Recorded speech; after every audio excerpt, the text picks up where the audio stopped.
So we're starting in Bangladesh because unfortunately Bangladesh is a nexus of many or most of the global climate change challenges in one geographic location.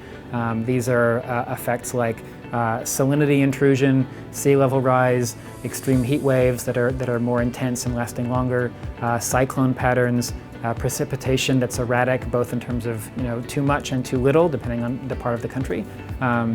So for us, if we're trying to be impactful as an institute, Bangladesh stood out as a disadvantaged environment in terms of current climate conditions and climate forecasting, where it's extremely important to make an impact very quickly, or as soon as we can.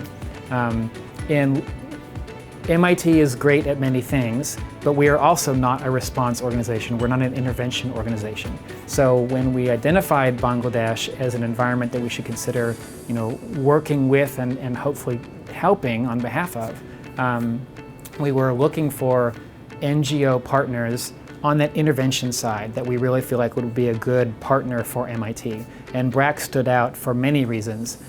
They are a world-renowned Global South headquartered organization. They're actually headquartered in Dhaka, and I think among many of their peer organizations, they to me stood out for their depth of presence in Bangladesh. So when climate information is presented to you as an individual or as a family or a community, the regret factor is very high in terms of action. So you're being asked to make decisions for yourselves on, do we stay or do we go?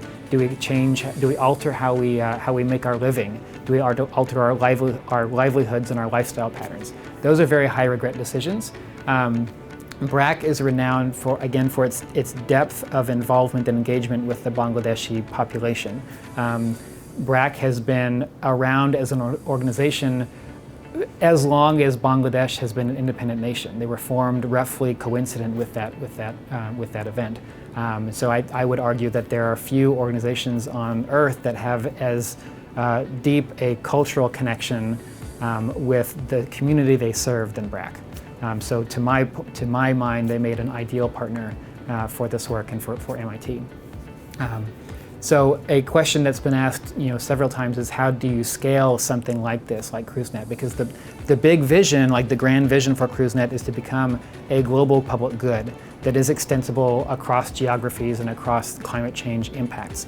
I think the approach that we're taking is very methodical, where we're starting with Bangladesh in a localized setting where we do have that trusted partner, which is BRAC on the ground. And we'll just methodically build from there and move outward.